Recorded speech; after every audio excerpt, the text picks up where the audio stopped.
और भाई लोग क्या हालचाल, कैसे हो तुम लोग? सब एकदम बढ़िया यार। नई क्लास, नई बुक और नया जोश, एकदम मजा आ रहा होगा तुम्हें, है ना? हमारे एजुकेशन सिस्टम में यार काफी बदलाव आ गया है। पहले हम लोग सिर्फ बुक से पढ़ते थे और जो चीजें समझ में नहीं आती थी वो हम जाकर सिर्फ टीचर से पूछते थे। लेकिन आजकल अगर हमें कोई चीज समझ में नहीं आती है तो हम लोग इंटरनेट की हेल्प लेते हैं, यूट्यूब वीडियोस की हेल्प लेते हैं और उससे सीख लेते हैं। लेकिन क्या तुमने कभी सोचा है कि आज से 100 साल बाद कैसा हमारा एजुकेशन सिस्टम होगा? जब हमारे बच्चे के बच्चे पढ़ रहे होंगे, क्या वो भी आज के जैसे ही पढ़ेंगे? नहीं यार, मुझे लगता है ना उस समय तक काफी चीजें बदल जाएगी। उस समय तक यार रोबोटिक टीचर आ जाएंगे, एआई आ जाएगी, फुल्ली डिजिटल हो जाएंगे हम लोग। उन लोगों को स्कूल जाने की जरूरत भी नहीं होगी। जैसा कि यार कुछ समय पहले हमारा कोविड में हाल हुआ था कि हमें स्कूल नहीं जाना पड़ता था, घर बैठे पढ़ना पड़ता था। मस्त यार, उनकी जिंदगी तो एकदम सेट है। तो आज ऐसी ये कहानी पढ़ने वाले हैं और देखने वाले हैं कि आज से 100 साल बाद, 150 साल बाद कैसा हमारा एजुकेशन सिस्टम रहेगा। तो चलो यार कहानी को शुरू करते हैं। आज के चैप्टर का नाम है द फन दे हैड। इसमें एक 11 साल की लड़की होती है जिसका नाम होता है मार्गी, और एक 13 साल का लड़का होता है जिसका नाम होता है टॉमी। मार्गी को डायरी लिखने की आदत थी, तो दिन भर में जो भी उसके साथ होता था वो रात में आराम से बैठकर डायरी में लिख लेती थी। तो 17 मई 2157 की रात थी और उस दिन वो अपने डायरी में लिखती है कि today Tommy found a real book, यानी कि आज टॉमी को एक असली बुक मिला है। असली बुक? अरे हाँ भाई, यही अपना पेपर प्रिंटेड बुक। क्योंकि उस समय तक ना हमारा जो ये पेपर प्रिंटेड बुक है ये सब नहीं चल रहा होता है। इसीलिए मार्गी अपने डायरी में लिखती है कि आज टॉमी को एक रियल बुक मिला है। वो बुक काफी पुरानी थी और मार्गी के दादाजी जो थे ना वो कहा करते थे कि जब वो छोटे थे तो उनके दादाजी उनको सुनाते थे, उनको बताते थे कि जब हमारे जमाना हुआ करता था तो हमारे जमाने में तो सारी कहानियां जो है वो पेपर पे ही लिखी हुई आती थी। मतलब मार्गी के दादाजी जो थे ना वो बताते थे कि हमारे जमाने में तो पेपर पे ही सारी कहानियां होती थी, लेकिन देखिए आजकल के बच्चे को टीवी में ही लगा रहते हैं। मतलब ऐसा डायलॉग उनका होगा। वो लोग बुक के पेज को पलटते हैं। बुक की पेज जो थी यार वो पूरी येलोइश हो चुकी थी और उसमें रिंकल्स वगैरह आ गए थे, एकदम लाइन से रिंकल्स आ गए थे। एकदम अजीब सा लग रहा था क्योंकि वो बहुत ज्यादा पुराना बुक था ना यार, इसीलिए। और एक चीज उन लोगों को बहुत ज्यादा हैरान कर रही थी कि जो वर्ड्स थे उस बुक में लिखे हुए वो मूव नहीं कर रहे थे।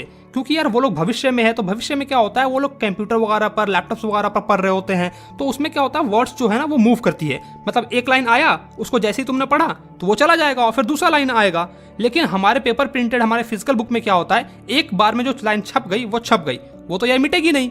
और ये चीज देखकर ना वो बहुत ज्यादा हैरान थे क्योंकि यार वो लोग जैसे ही एक पेज पढ़ते हैं और दूसरा पेज पढ़ने की कोशिश करते हैं, लेकिन वापस से वो जो पिछले वाले पेज पे आते हैं तो देखते हैं कि वो एज इट इज लिखी हुई है। और ये सारी चीज उन लोग को हैरान कर रही थी कि ऐसे कैसे हो रहा है ये।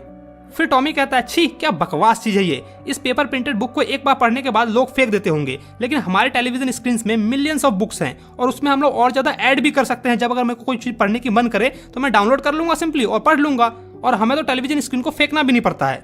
लेकिन ये लोग तो इस बुक को फेंक देते हैं। तो टॉमी के अकॉर्डिंग जो पेपर प्रिंटेड बुक है, जो आज के जमाने में हमारी रियल लाइफ बुक है यार, वो बहुत ही बकवास बुक है क्योंकि यार उसको हम लोग एक बार पढ़ने के बाद फेंक देते हैं। टॉमी हमारे फिजिकल बुक को अपने ई बुक से कंपेयर कर रहा है। मार्गी भी हाँ में हाँ मिलाते हुए कहती है कि हाँ तुमने बिल्कुल सही कहा, हमारे में तो ऐसा होता है और इनमें तो ऐसा होता है। मतलब वो दोनों डिस्कशन में लगे हुए थे। अच्छा टॉमी, तो तुम्हें ये बुक कहाँ से मिली? मेरे घर में। वो घर की तरफ इशारा करता है क्योंकि वो पढ़ने में बहुत ज्यादा बिजी होता है, तो बस बिना देखे हुए वो इशारा कर देता है कि देखो मेरे घर में मिली है। वो बुक उसके घर के एटिक में मिलता है। एटिक एक तरह का जगह होता है जहाँ पे यार पुराने सामान फेंके हुए रहते हैं, रखे हुए रहते हैं, स्टोर रूम लाइक। मार्गी बोलती है, अच्छा तो ये बुक किसके बारे में है? स्कूल के बारे में। क्या? स्कूल के बारे में? स्कूल के बारे में कौन लिखता है यार? ओह आई हेट स्कूल। मार्गी हमेशा से ही स्कूल से नफरत करती थी और अब तो स्कूल के नाम से और भी ज्यादा नफरत करती है क्योंकि जो उसका मैकेनिकल टीचर है ना वो उसको टेस्ट पर टेस्ट दिए जा रहा है ज्योग्राफी में, और उसके मार्क्स यार अच्छे आ ही नहीं रहे। दिन पर दिन उसके मार्क्स गिरते ही जा रहे हैं और इसीलिए वो स्कूल को बहुत ही ज्यादा हेट कर रही है। उसकी माँ भी इस बात से बहुत ज्यादा परेशान है कि दिन प्रतिदिन इसके मार्क्स इतने क्यों गिर रहे हैं, और इसीलिए वो काउंटी इंस्पेक्टर को बुलाती है। यहाँ पर इंस्पेक्टर का मतलब मैकेनिक है, जो उस मैकेनिकल टीचर को ठीक करेगा। क्योंकि मार्गी की माँ खुद से तो उस मैकेनिकल टीचर को ठीक नहीं कर सकती, इसीलिए एक स्पेशलिस्ट को बुलाती है जो उसको ठीक कर सके। वो इंस्पेक्टर एक छोटा सा इंसान था जिसका गोल और लाल चेहरा था। उसके पास टूल का एक बॉक्स था और काफी सारे वायर्स थे।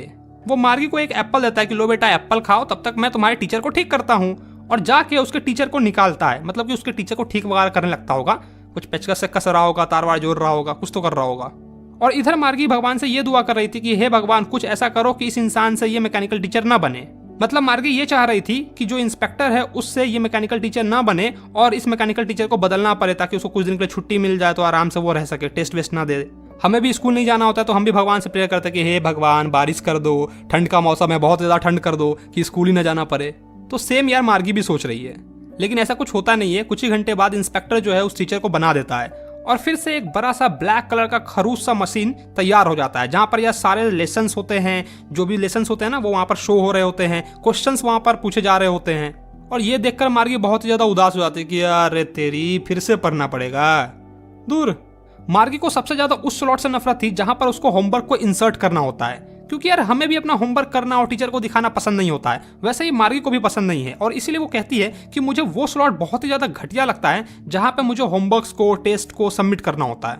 मार्गी को अपना होमवर्क पंच कोड में लिखना होता है और ये चीजें वो 6 साल की उम्र से ही सीख गई थी। पंच कोड हो सकता है यार एक कंप्यूटर का लैंग्वेज वगैरह होगा उस टाइम में, जिसमें उस सबको लिखना होता होगा। और मैकेनिकल टीचर तुरंत ही सारे मार्क्स कैलकुलेट करके मार्गी के सामने दे देता है। और ये चीज तो उसको बहुत ही ज्यादा बकवास लगती है कि मैकेनिकल टीचर टाइम ही नहीं लेता है, तुरंत से ही सारे ग्रेड्स को कैलकुलेट करता है और उसके सामने बता देता है कि देखो बेटा तुम्हारा इतना मार्क्स आया है। मान लो अगर तुम्हारा भी टेस्ट होता है तो कम से कम तुम्हें 1-2 दिन टाइम तो मिलता है, तब जाकर तुम्हारा रिजल्ट आता है, लेकिन इसका रिजल्ट तो तुरंत आ जाता है, हैंड टू हैंड। वो इंस्पेक्टर अपना काम खत्म करने के बाद मार्गी का सर थपथपाता है और उसकी माँ से कहता है कि देखिए मिसेस जॉन्स, इसकी कोई भी इसमें गलती नहीं है, क्योंकि जो मैकेनिकल टीचर है ना उसकी ज्योग्राफी का सेक्टर जो है वो थोड़ा सा हाई लेवल का हो गया है और इसीलिए इसके मार्क्स दिन प्रतिदिन गिरते जा रहे हैं। लेकिन चिंता करने की कोई बात नहीं है, मैंने उसको एडजस्ट कर दिया है और इसके लेवल का ले आया है।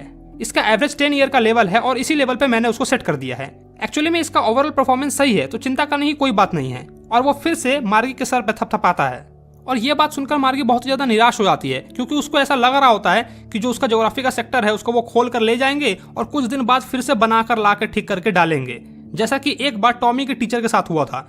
जो टॉमी का हिस्ट्री का टीचर था वो कम्प्लीटली ब्लैंक हो गया था, एकदम काला पड़ गया था। तो जो इंस्पेक्टर उसे ठीक करने आया था वो उसको निकाल कर, उसके हिस्ट्री को टीचर को निकाल कर लेके गया था और 1-8 महीने बाद आया था उसे लेकर।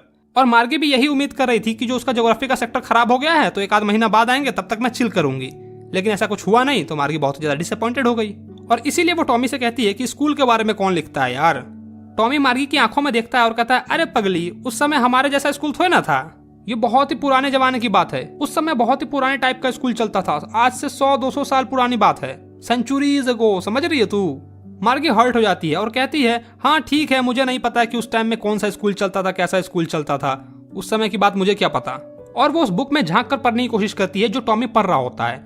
टॉमी एक कंधे के पास जाती है और उसको झांक कर पढ़ने की कोशिश करती है कि क्या लिखा हुआ है। ए टॉमी, अरे पता ना कथी लिखा है, मतलब वो पढ़ने की कोशिश कर रही थी।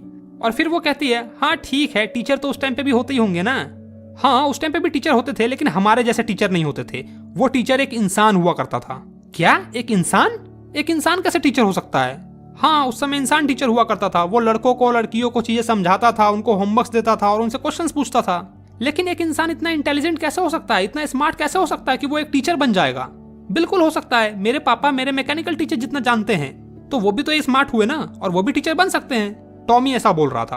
अब मार्गी का मुंह ही बंद हो गया, बोले तो बोले क्या। लेकिन मैं किसी अनजान इंसान को अपने घर में पढ़ाने के लिए तो नहीं रख सकती। टॉमी उसकी ये बात सुनकर बहुत ज्यादा हंसने लगता है।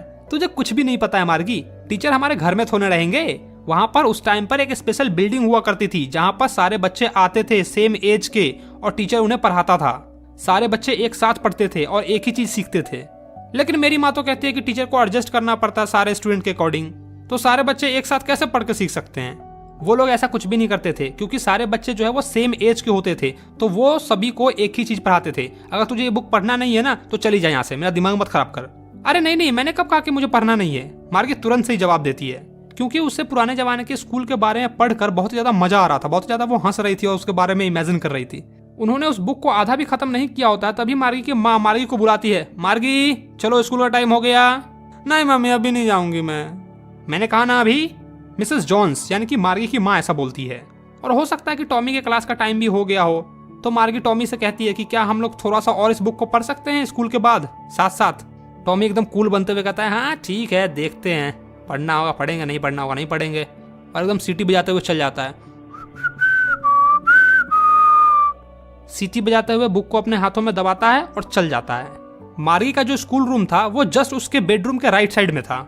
मैकेनिकल टीचर ऑन था और वहां पर उसका इंतजार कर रहा था। वो हमेशा इसी टाइम पर पढ़ती थी, सिर्फ सैटरडे और संडे को छोड़कर, क्योंकि उसकी माँ का मानना था कि अगर बच्चे सेम टाइम पर पढ़ेंगे तो ज्यादा अच्छे से सीख पाएंगे। मार्गी का मैकेनिकल टीचर लिखता है कि आज हम लोग अर्थमेटिक लेसन में प्रॉपर फ्रैक्शन को ऐड करना सीखेंगे। प्लीज आप अपना कल का होमवर्क स्लॉट में प्रॉपर तरीके से इंसर्ट कर दे। मार्गी ऐसा ही करती है और वो उस पुराने स्कूल के बारे में सोचने लगती है जब उसके दादा के दादाजी छोटे बच्चे हुआ करते थे। तो उस टाइम पे जैसी स्कूल होती ना, उस स्कूल के बारे में वो सोचने लगती है कि कैसे सारे आसपास के जितने भी पड़ोसी के बच्चे हैं वो एक स्कूल में जाते होंगे, हंसते होंगे, शोर मचाते होंगे, स्कूल में बैठे बैठे एक साथ स्कूल रूम में बैठकर पढ़ते होंगे और घर भी साथ में जाते होंगे जब स्कूल खत्म हो जाता होगा। ये सारी चीजें उसको बहुत ही ज्यादा अच्छी लग रही होती है क्योंकि वो यार दिन भर घर में बैठकर पढ़ते पढ़ते बोर हो गई थी। और मुझे पूरा यकीन है कि तुम लोग भी कोविड के टाइम में काफी ज्यादा बोर हो गए होगे घर पर अकेले अकेले पढ़कर। तुम्हें भी यार स्कूल की यादें आ रही होगी कि कैसे यार स्कूल में मस्ती करते थे, मजाक करते थे और फिर भी पढ़ते थे।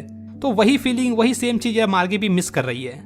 आगे वो सोचती है कि कैसे वो लोग साथ में पढ़ते होंगे एक ही चीज को, और अगर किसी को हेल्प चाहिए होती होगी होमवर्क वगैरह में तो दूसरा उसको हेल्प कर देता होगा या फिर उसके बारे में डिस्कशन करता होगा और उसको समझा देता होगा। और उनके टीचर इंसान होते होंगे तो कितना अच्छा होता होगा। ये सारी चीजें ना वो इमेजिन कर रही थी। और इधर उसका मैकेनिकल टीचर स्क्रीन पर फ्लैश हो रहा होता है और लिख रहा होता है कि when we add fraction 1/2 and 1/4 so on. मतलब इधर उसका मैकेनिकल टीचर उसको पढ़ा रहा है, लेकिन ये तो यार ख्यालों की दुनिया में खोई हुई है। मार्गी ये सोच रही थी कि उस जमाने में बच्चे कितना खुश हुआ करते होंगे। वो उन लोग के मस्ती मजाक के बारे में सोच रही थी कि कैसे वो लोग मस्ती मजाक करते थे, द फन दे हैड। और इसी पर ये पूरे चैप्टर का नाम भी रखा गया, द फन दे हैड। तो बस यार कहानी इतनी सी थी। वीडियो अच्छा लगा तो वीडियो को लाइक करो, अपने दोस्तों के साथ शेयर करो, और यार मुझे कमेंट में ये बात जरूर बताना कि कोविड के टाइम में तुम अपने स्कूल को मिस कर रहे थे या नहीं कर रहे थे, और तुम्हें